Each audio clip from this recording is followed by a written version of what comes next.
You've been hurt in a way that many people never learn to recognize. Not by a stranger, not by an enemy, but by someone who claimed to care about you. And perhaps the most painful part isn't what they did, it's the uncertainty they left behind. The constant second guessing. The questions that keep returning. Was it really that bad?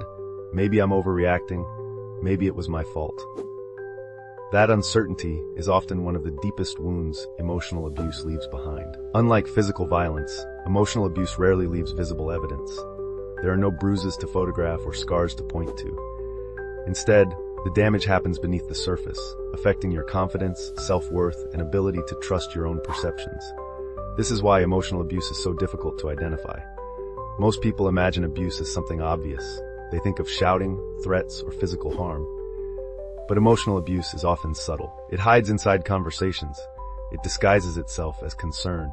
It arrives through criticism, manipulation, guilt, silence, and control. And because it works quietly, it can continue for years before a person realizes what is happening. One of the defining features of emotional abuse is confusion. Healthy relationships have disagreements and misunderstandings. Emotional abuse creates a pattern where one person's feelings, boundaries, and experiences are repeatedly dismissed or undermined.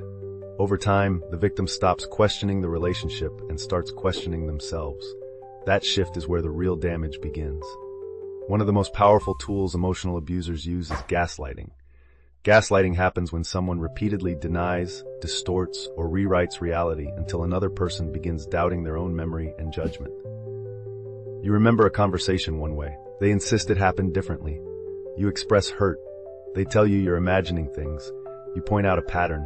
They accuse you of being irrational. At first, these moments seem small, but over time, they accumulate. Eventually, the victim stops trusting themselves. They become hesitant to speak up because they assume they must be mistaken. Their confidence slowly erodes.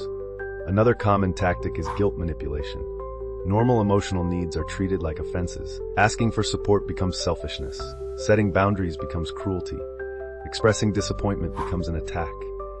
The message is clear. Your needs are a problem, while their needs are your responsibility. Many victims become so conditioned to this dynamic that they feel guilty whenever they prioritize themselves. Then there is emotional withdrawal. Affection, attention, and connection become rewards that can be taken away at any moment. The victim starts monitoring their behavior, searching for mistakes, and working harder to regain approval. Without realizing it, they become trapped in a cycle where love feels conditional.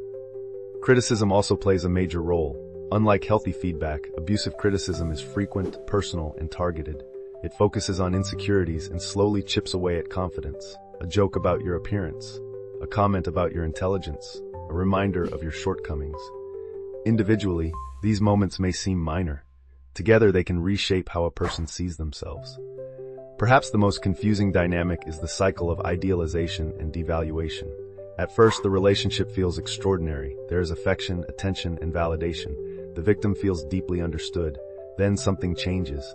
The warmth becomes inconsistent. Approval becomes harder to earn. The relationship that once felt safe begins creating anxiety. The victim spends enormous energy trying to return to the way things used to be, unaware that the original version of the relationship may never have been real. This helps explain a question people often ask. Why don't they just leave? The answer is simple. By the time emotional abuse becomes obvious, the victim's confidence has often been weakened, their judgment undermined, and their identity tied to the relationship itself. Leaving requires clarity. Emotional abuse creates confusion. Leaving requires confidence. Emotional abuse creates self-doubt. Leaving requires strength. Emotional abuse slowly drains it, and even when the relationship ends, the effects often remain. Many survivors struggle with trust, anxiety, and low self-esteem.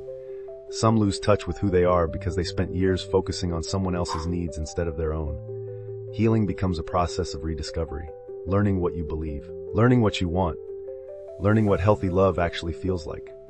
Most importantly, learning to trust yourself again. Because emotional abuse doesn't just damage confidence, it damages the relationship you have with your own mind. Recovery begins when that relationship starts to heal. The confusion starts to lift, the self-doubt loses its authority, and in its place something stronger emerges: clarity, self-respect, freedom. Because emotional abuse depends on silence, confusion, and uncertainty to survive. The moment those disappear, its power begins to disappear with them. And that is where healing truly begins.